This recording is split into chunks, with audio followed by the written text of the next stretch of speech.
Numbers are rising, but I think I'll go ahead and start with an introduction, and hopefully most people will be on here by the time I'm finished. So I want to start by welcoming Dr. Rashmi Sharma here. She is an assistant professor in general internal medicine. We're glad that she's joining us today on our core competency series. She is, like I said, an assistant professor. She came from Northwestern.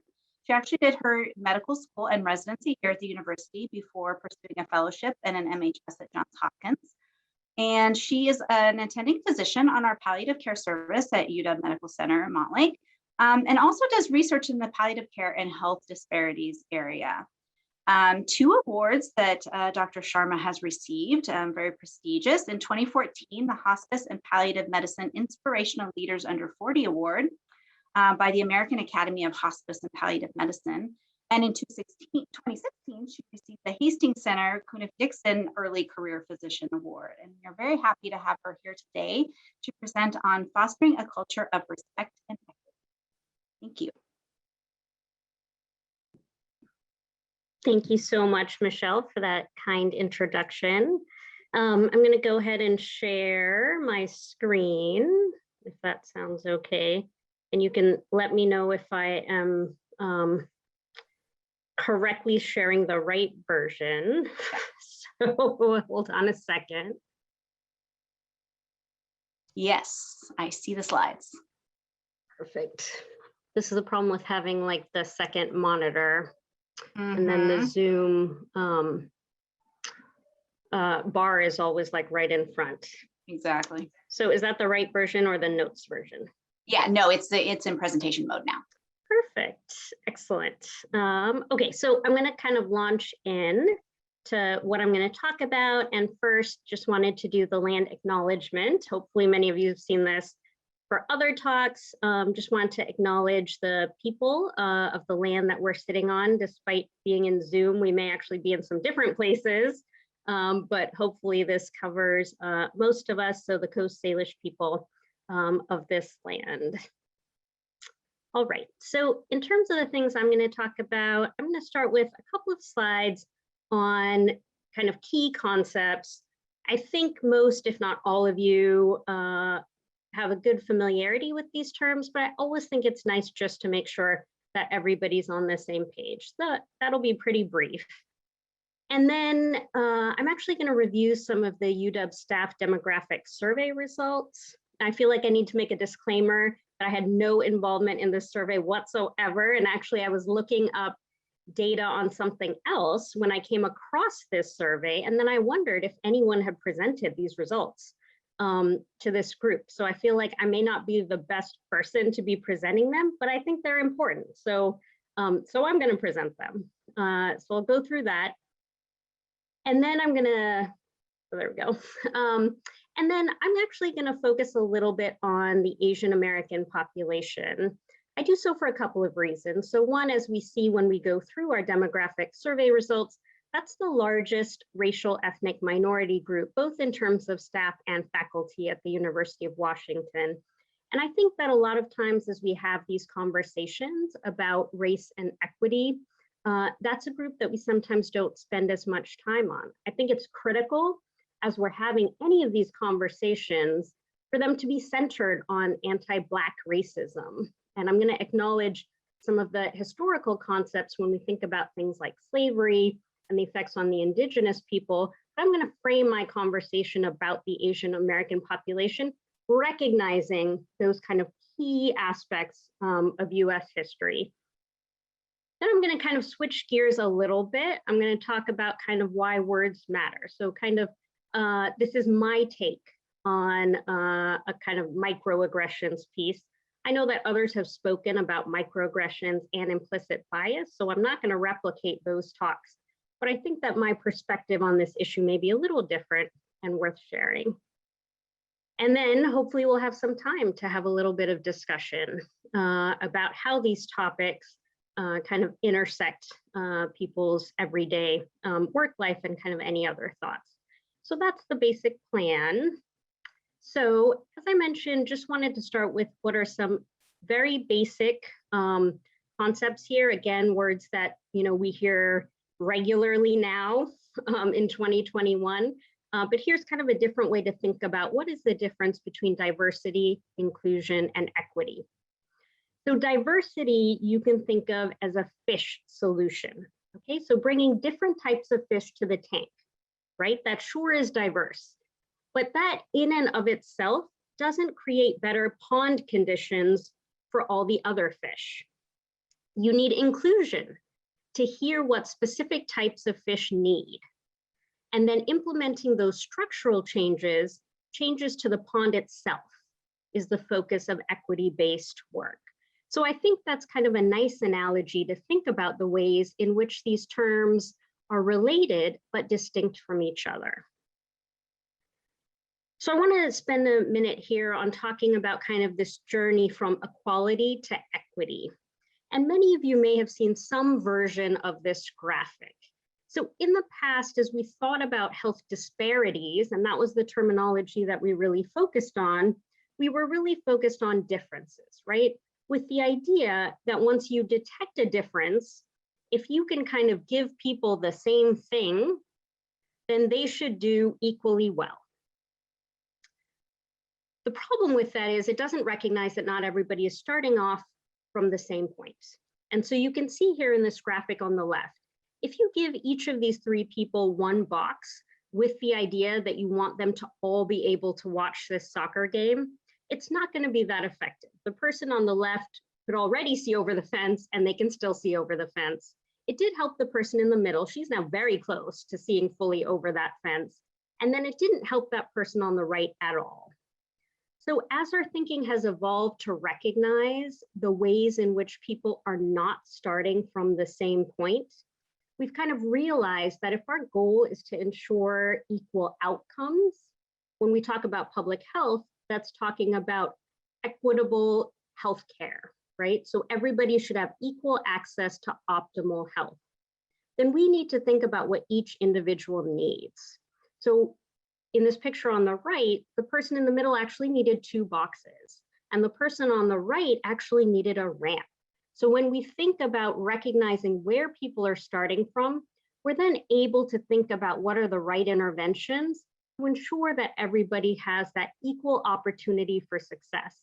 And I would say that even if we think about kind of faculty development as opposed to public health, we're thinking about what are the structures we can put in place to ensure that everybody has equal access to faculty development, for example.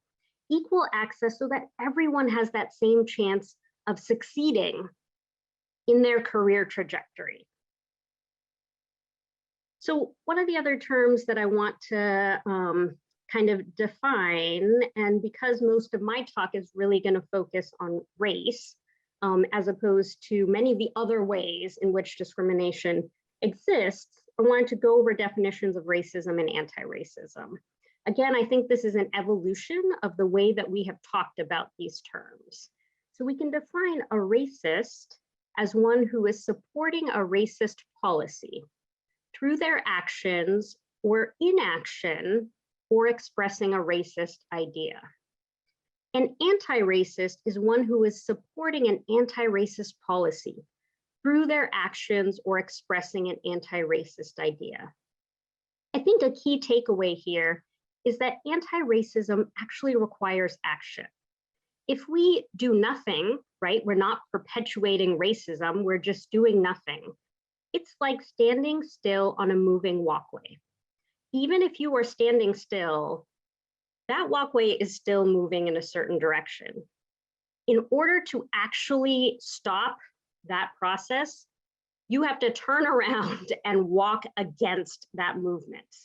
And so that's really what we're talking about when we're talking about going from not just not being racist to actually being anti-racist, right? It's all about kind of that action. Okay, and so turning back again to kind of the public health angle to this, as we think about what are those things that prevent people from all starting from the same point, right? When we think back to that graphic, we think about structural inequities, okay? And those are things that affect the distribution of resources differently whether that's based on race, gender, class, sexual orientation, gender identity, etc. Social determinants of health. You can see many of these are in this, picture that's there. And then healthcare disparities, that happens to be the focus of my own research, where we think about both clinician behavior as well as factors that affect the health system. Now, as we think about how health systems can prioritize equity, there are a couple of key things here. One, making health equity a leader-driven priority, developing structures and processes that support equity, taking specific actions that address social determinants of health, confronting institutional racism within the organization, right? That's where we're talking about this kind of anti-racism piece, and partnering with community organizations. And I would say a couple of critical elements here in order for health systems to be successful. Equity really has to be critical to the organization's mission. And I think really importantly, there have to be resources that are allocated to this work, right? It's not enough to say these are things we value and that these things need to be addressed. You need money, you need time, you need person power to actually do this work. And then we need data to understand where are things in terms of disparities for our own institution and our own community. Without that level of data, we can't really figure out what are the right places to start from and what to prioritize. And so that's kind of my segue to talking about our staff demographic data here from the University of Washington. All right, so this report was released in December, so it's quite current, and maybe that's why, or part of the reason why I, for example, hadn't seen this data presented in any forum. So it was really kind of just recently completed. So to orient you, this is data now for all of University of Washington, and you can see that data is going to be split out between the Bothell, Tacoma, Seattle, and UW-Medicine kind of campuses. And I'm going to follow this same structure for these different slides as we go through kind of different staff classifications. So for current employees, you can see that circle that's on the top. And I know this may be a little blurry in its representation, so I'll try and kind of highlight some of the key numbers. You can see just over 50% of all employees throughout the UW identify as white. The next largest group is Asian at almost 20%. Then you have Black or African American at 7.4%, Hispanic or Latino at 6.7%. And then you can see a breakdown in terms of those who identify as being multiracial, as well as those who either didn't provide data or actually said they declined to disclose that data. And then you see really small numbers when we talk about the Native Hawaiian or Pacific Islander population, they're at 1%. And when we look at our Indigenous population, we're actually at less than 1% there. Figure 6, that figure on the bottom right, is showing the same kind of breakdown of data for new hires. And this is looking at between July 2019 and June 2020. So part of that time is overlapping with, as the pandemic was starting up. And you can see we're talking about 3,000 employees there. The numbers are not really that different from our current employees. There's a slightly higher number of Hispanic or Latino employees. And then there's really a much higher number of those who didn't provide data and declined to disclose data. And that's really what's driving how the those identifying as white is now at 45.5%.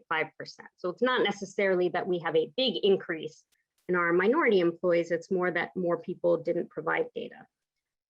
Okay, so that's that snapshot at current employees. Here you can see kind of the breakdown by campuses. I'm gonna highlight UW-Medicine, given the audience for this talk. So again, you see kind of similar statistics, right? So we have about 22% Asian, 10% Black or African American, 6.5% Hispanic or Latino, and then you see smaller numbers for multiracial, as well as Native Hawaiian, Pacific Islander, and Indigenous.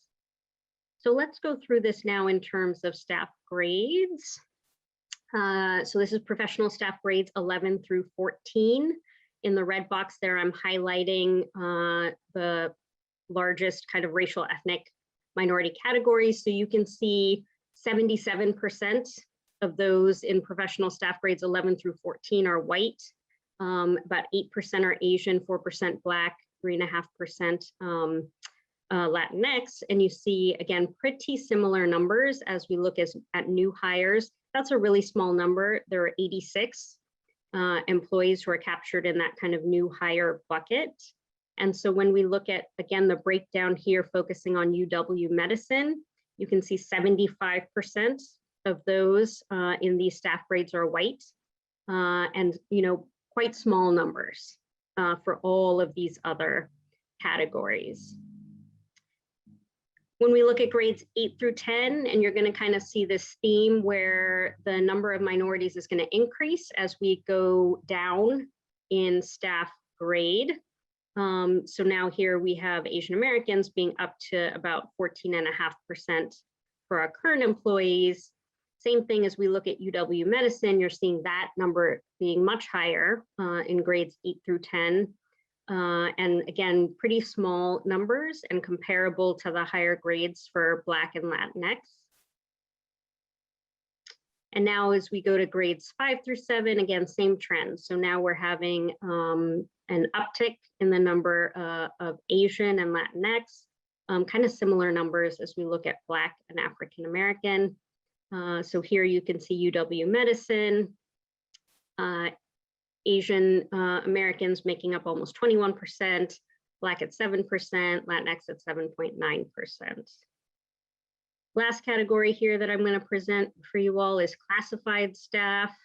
And here we see the highest proportion in terms of minorities. Now we're up to over 20% for Asian, over 10% for Black, and 7% for Latinx. Again, as you look at the difference between current employees and new hires, you see that there's a slight increase there for Latinx employees from 7% to 9.8%. Again, there's more people who didn't provide data, so that's skewing those numbers as well.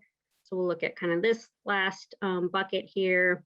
So again, you see that kind of same pattern. Now we're up to 11.1% for Black, 23% for Asian, 6.7% for Hispanic, as we're focusing specifically on UW Medicine.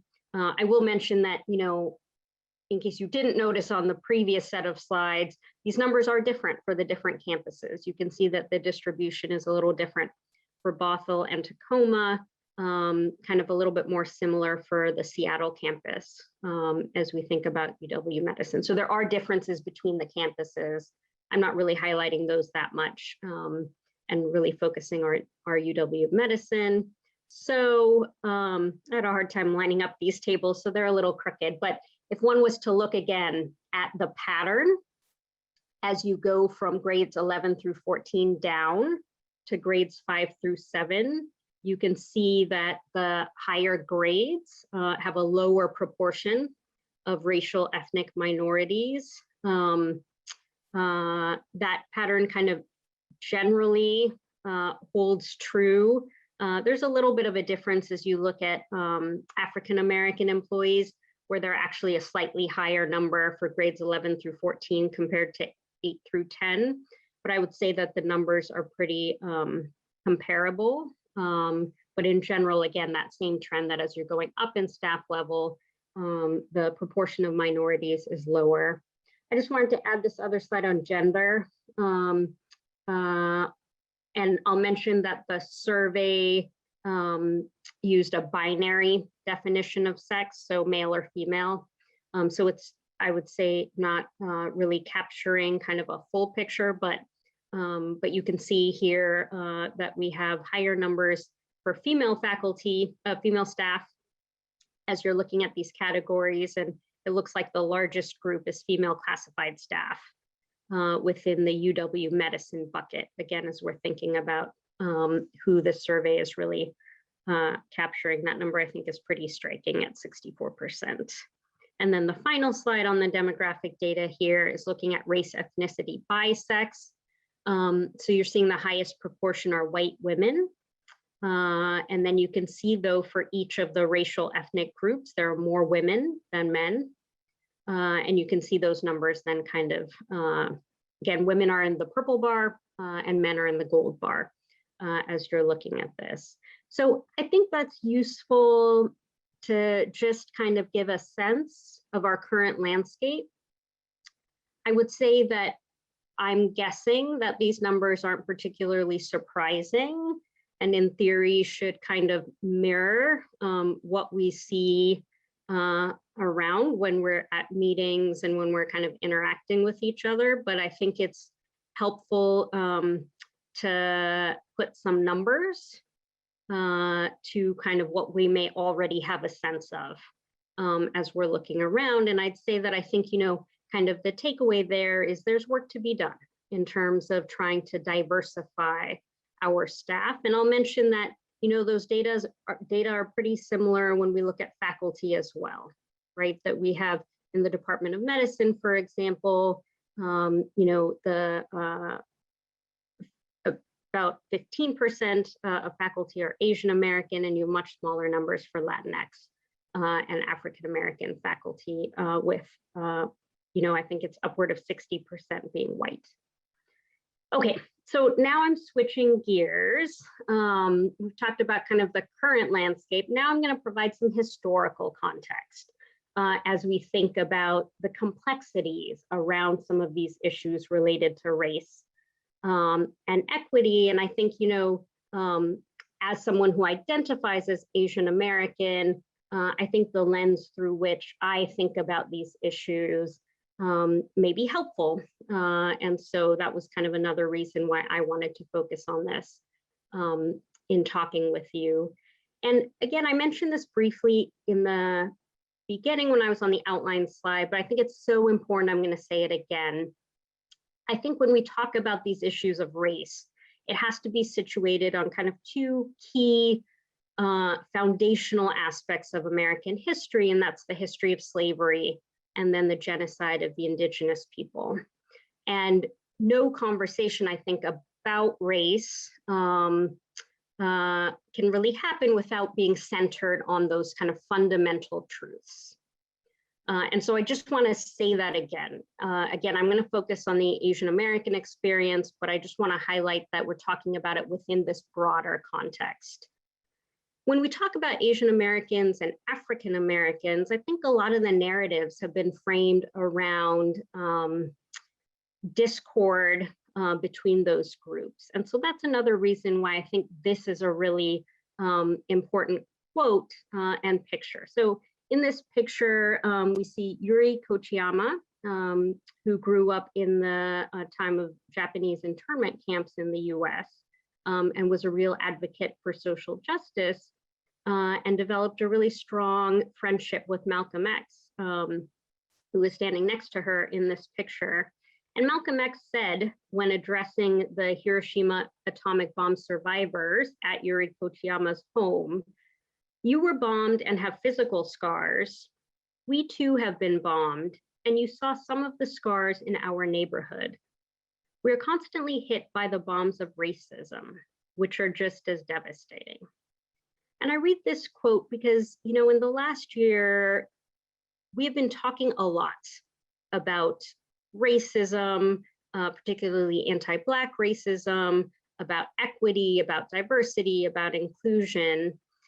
And sometimes I think we forget the real harm that happens on a daily level because of that, again, kind of historical context and those kind of foundational truths about the US. And I just want to make sure that we don't lose sight of the fact that this is a really powerful and devastating experience that people are going through on a daily basis, which is why it's so important for us to be doing this work, to try and build a culture where there is equity and everyone feels valued and respected. Okay, so let's talk a little bit about Asian Americans. I guess I'll just mention on this page that this is to give you an example of the heterogeneity, right, that's reflected within the Asian American population. And as we talk about the Asian American population in the US, I think it's important to note that it's the fastest growing racial ethnic group in the US, followed by Latinx. Population has grown 72% since 2000 to up to almost 20.4 million as of 2015. So we're past that number now. Asian Americans are projected to become the largest immigrant group in the US by 2055. 59% of US Asians are foreign born, and that's an important aspect. We'll talk more about that in terms of historical context.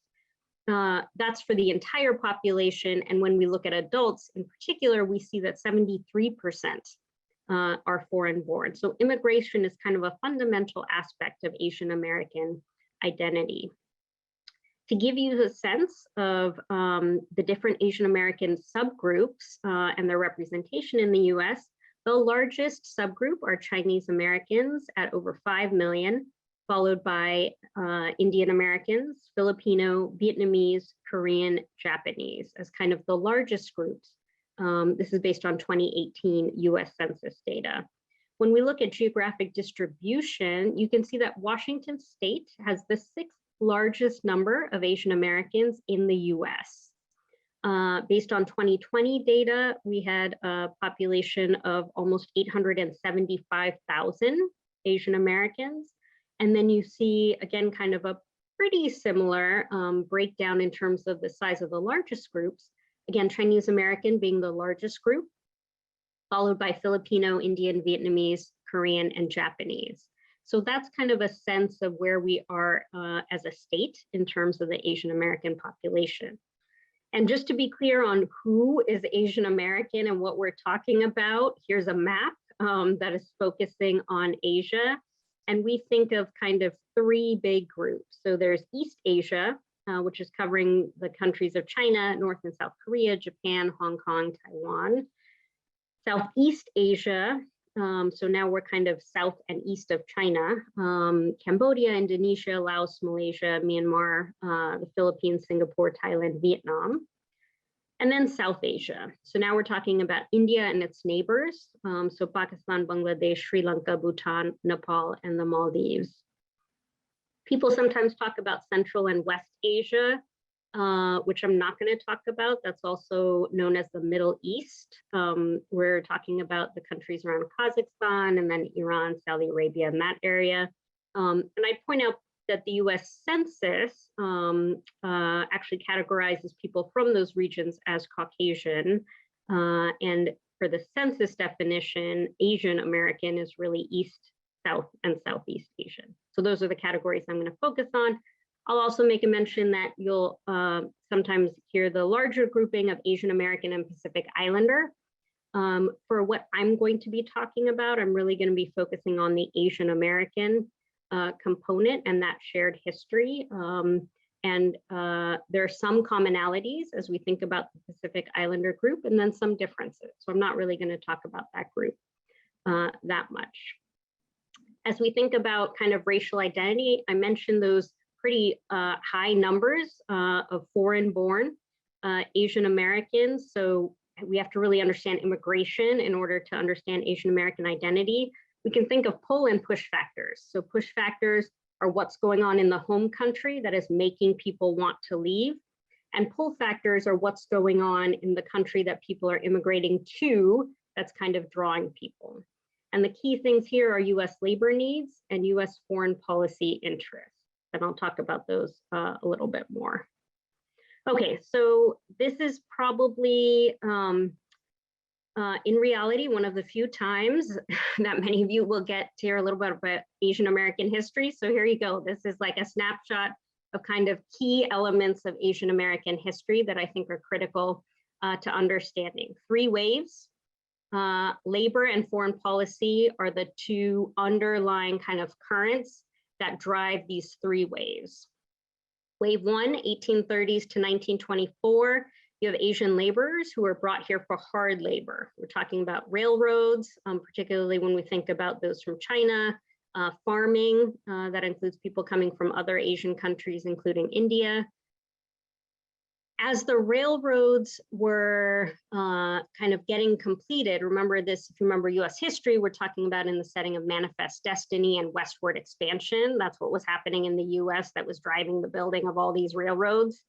You have a rise in kind of exclusion of Asians. There's a backlash. So Asians are seen as taking American jobs. And that labor piece of it is a theme that comes up, you know, kind of decade after decade, this idea that Asians are taking American jobs. That reaches kind of a peak in the late 1880s and prompts the Chinese Exclusion Act of 1882, which blocked Chinese immigrants from entry to the US and from having citizenship. Followed by bans for immigrants from all the other Asian countries up through the Immigration Act of 1917.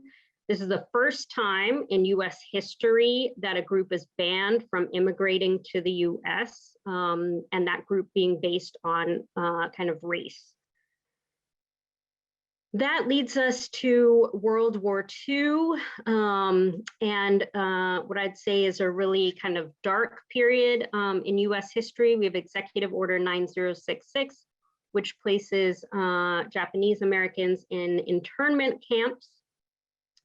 And that's happening again, as we've kind of stopped all immigration from Asia, and then those who are American of Japanese ancestry being seen as disloyal, having all their kind of land and resources and everything kind of stripped away and being placed in those camps.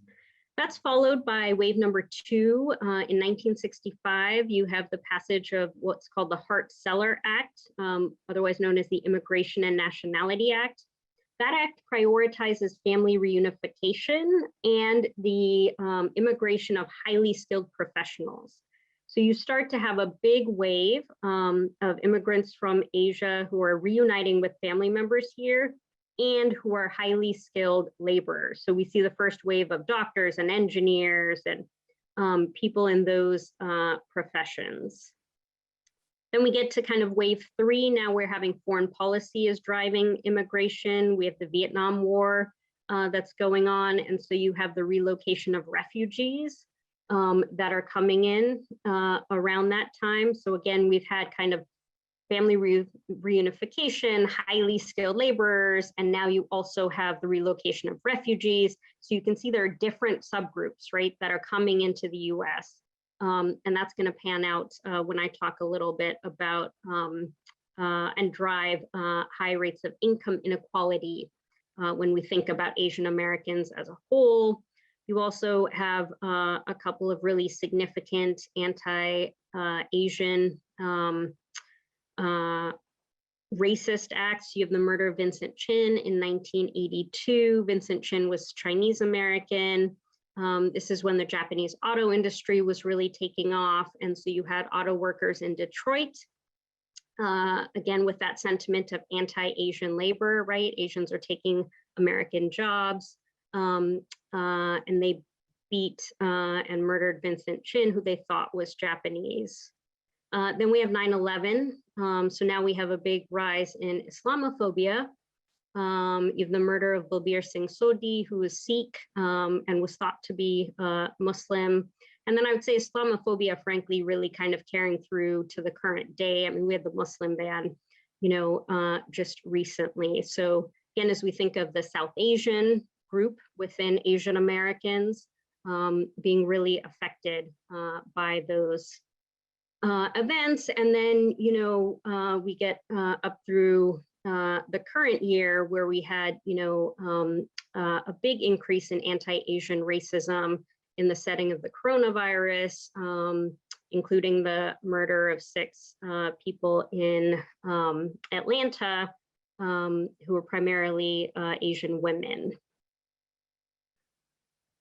All right, so the other kind of key piece about understanding where Asian Americans kind of figure into these conversations of race, or how they're kind of triangulated between whites and blacks. And that's the way in which I would say kind of if Asian Americans are talked about in the context, that's kind of how they're placed. You can see that we're talking about this idea of people, this kind of racial hierarchy that places people in a superior or inferior place. And then as well as this concept of kind of foreigner, you'll hear terms of forever foreigner, for example, or insider. So you can see that Asian Americans are placed kind of between whites and blacks in terms of this racial hierarchy, and then are seen as this forever foreigner. In contrast, I would say, with whites and blacks. Latinx communities aren't represented in this figure, but I would also include them in the group that's sometimes seen as forever foreigners. And so this kind of placement of Asian Americans in this way does two things. It kind of perpetuates anti-Black racism and also perpetuates kind of white supremacy. So Asian Americans are kind of pitted between these groups in that way. Some have described that kind of placement of Asian Americans as kind of white adjacent. And you'll see that when we look at like demographic data. I mean, when we look at data about faculty, for example, Asian Americans are often grouped with whites. But that placement of Asian Americans within that category kind of denies the real lived experience of Asian Americans, again, who are placed in this kind of forever foreigner kind of dynamic. And I'll talk about that a little bit more as we talk about the model minority myth, which I think is a common myth that exists both external to the Asian American community and within the Asian American community. This is a term that was originally coined in 1966 in New York Times Magazine to describe Japanese Americans as having a strong work ethic and family values, and talked about them against other, quote, problem minorities. It's not a coincidence that this model minority myth came up in the midst of the civil rights movement. So again, here, Asian Americans being used to really perpetuate anti-Black racism. And to kind of fuel this narrative that all the racial ethnic groups have to kind of fight against each other for scarce resources, when that is just kind of perpetuating white supremacy. So a couple of really big problems with this myth. I mean, on one hand, you would think, oh, if this myth is just talking about how this group of people is kind of more likely to be successful or is smarter or more hardworking, you know, how can that really be detrimental? It's detrimental in a couple of ways, right? First, I talked about how this idea of pitting minorities against each other, and in this case, you know, Asian Americans against African Americans, is perpetuating that anti-Black racism. It ignores the heterogeneity within the Asian American population, and it hides inequities, particularly when we talk about race and gender. For example, Asian American Pacific Islander women are paid 85 cents for every dollar that's paid to white men. Asian Americans make up 13% of working professionals, but only 6% of executive leadership. And here, if you look at data, this is actually data about CEOs from 2000 to 2020. You can see the really relatively small numbers of CEOs. Here you see breakdown in terms of East Asian, South Asian, Black, and Latinx. And I would highlight here that if you actually look at the scale of this graph, which is showing all women in blue, and then all Latinx, Asian American, and Black in kind of those other colors, that even all women CEOs make up less than 8%. So more than 90% of CEOs are men. And this is data through 2020. I just feel like that's important to kind of reiterate, like that is so high. And just, I think, a signal of, in some ways, there is so much progress that still needs to happen. And when you add this extra layer around race, again, since I'm talking about Asian Americans, you see that, again, despite making up a pretty significant number of working professionals. They make up a relatively small number when it comes to leadership. And that kind of pans through when we look at academia. This is looking at faculty at university institutions. This is from 2017. I've circled here the data for Asian American women to highlight again this race gender dynamic, where you see lower rates in terms of promotion as you're going up in rank, to the point where the number of Asian American full professors who are women is actually less than their proportion in the US population. That's in contrast with Asian American men, and that's in contrast with many of the kind of other categories. Obviously here, if you're to look at African American and Latinx faculty, you see lower numbers that are much lower than the US population, kind of across the board, across all categories. And since we're in academic medicine, this is a similar slide to just show you data for academic medicine. This is a little bit older. This is from 2013. The red bar again is showing Asian Americans, and I'll point out that there were zero deans who were Asian Americans, despite, at the instructor level, and assistant professor level, we're at almost 15%. And that number really drops off as you go up in rank. Again, here, I'll highlight that 90.8% of chairs were men, 90.7% of deans were men. The vast majority of those are white. And then as you look at Hispanic and Black, you see kind of low numbers across the board. So I think that's a difference. With Asian Americans, you see pretty high numbers, much higher than like our proportion of the population at these lower ranks. And then the drop off, really takes place as you go up in rank, in contrast with the underrepresented groups who are underrepresented at every single level. Okay, so that was kind of the heavy stuff, I think. I wanted to give you, again, I think some historical context for a group that we often don't talk about, and also kind of a current sense of our landscape. So now I'm going to switch gears to kind of a little bit more of a maybe chatty kind of part of the conversation. I'm a palliative care physician, right? In palliative care, we're all about stories. We're all about eliciting people's narratives and thinking about things in terms of people's narratives. So I'm going to share a story with you that, again, I think highlights some of the nuance as we think about some of these issues around microaggressions. And I'm going to kind of center this around that forever foreigner, right? Dynamic that is such a huge part of how Asian Americans are perceived. So this was many years ago now. I was an attending physician at Northwestern University, which is in downtown Chicago. I was attending on our inpatient palliative care consult service.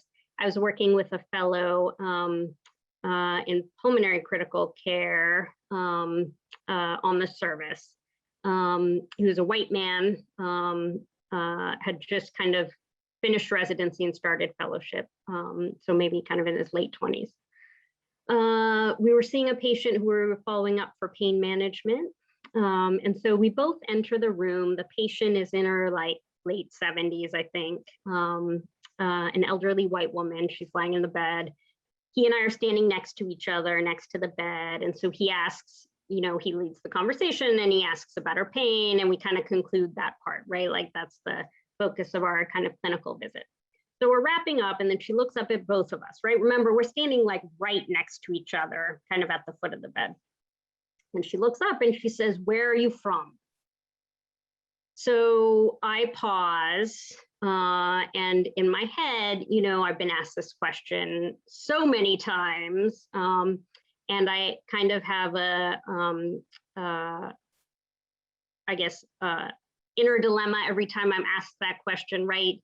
Do I want to give the answer the person is looking for, which is, my family's from India, Do I want to be, kind of difficult and say, well, I'm from Seattle. That's where I grew up. I was born and raised in Washington, and kind of, drag it out. And so I'm having that like inner conflict that takes a fraction of a second, but is, how I normally think about that question. And so I say, I'm from Seattle. And then she says, no, I was asking him. And she looks at him, and he is kind of taken aback. And then he says, oh, originally I'm from Alabama. And she said, and he has like a very slight, I would say almost kind of hard to perceive Southern accent. And she says, oh, I thought so. I'm from Mississippi, and I thought I detected, right, like a little bit of a Southern accent.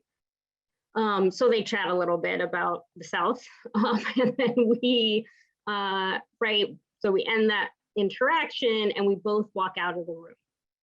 And he looks at me, and he says, again, he's like in his late 20s, maybe even early 30s. And he says, no one has ever asked me that question before. And now I'm kind of taken aback.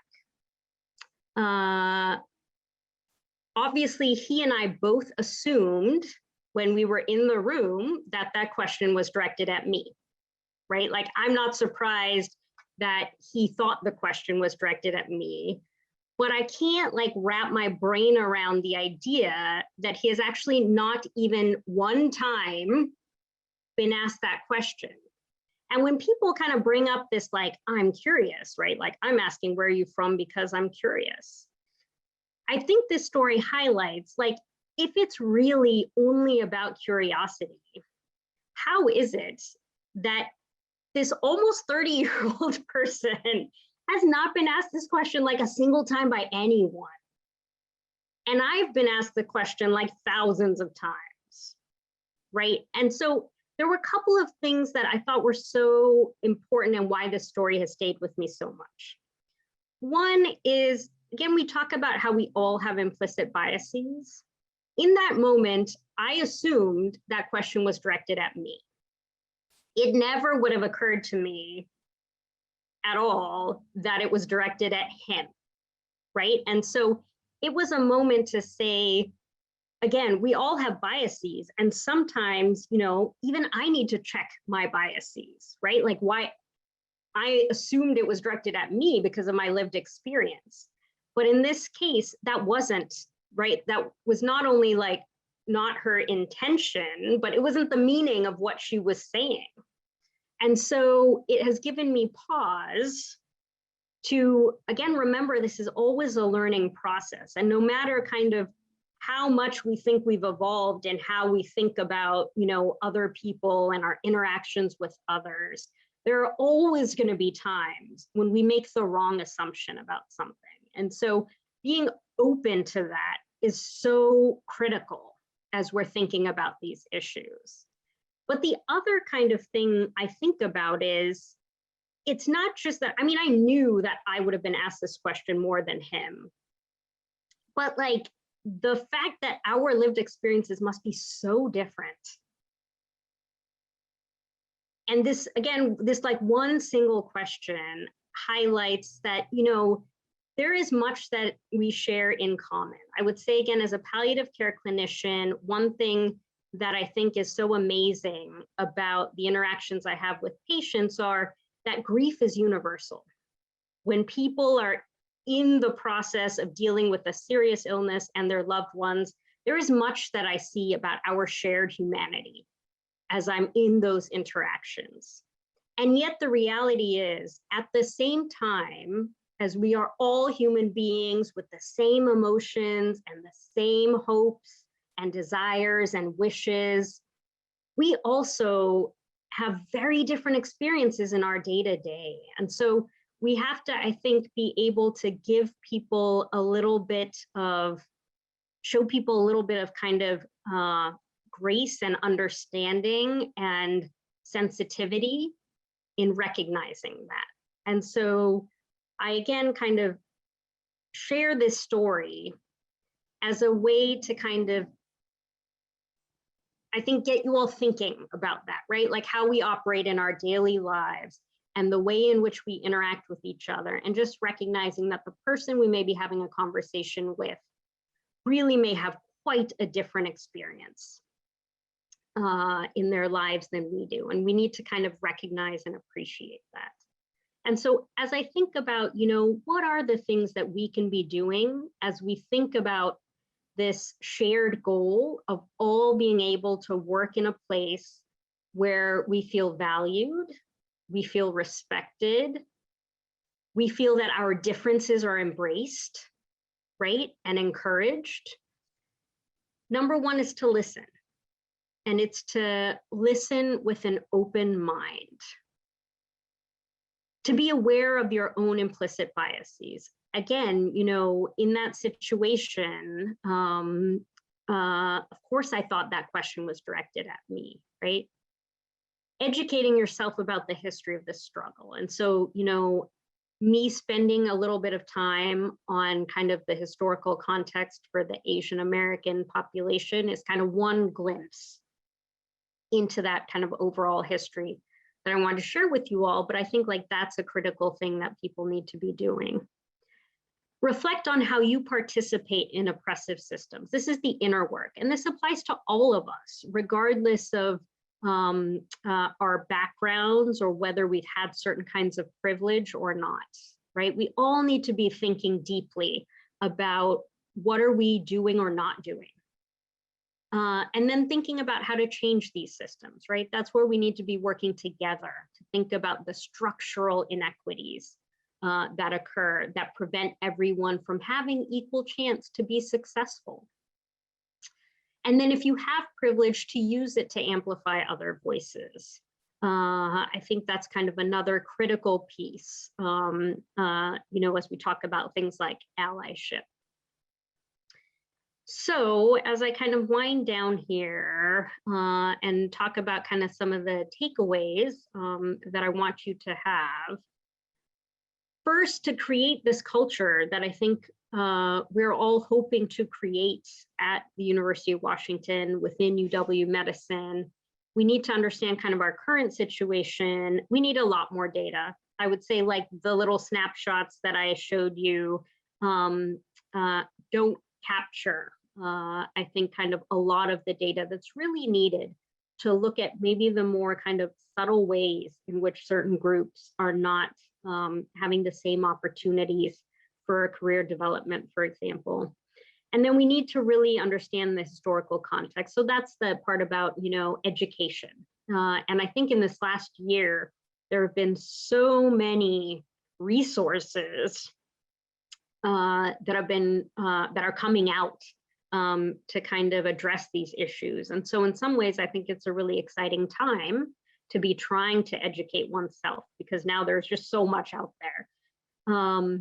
Structural change is really important to address some of the root causes of inequities. It's fine and I think it's important for us to each think about the ways in which we as individuals can contribute to a better work environment, right, in our interactions with each other.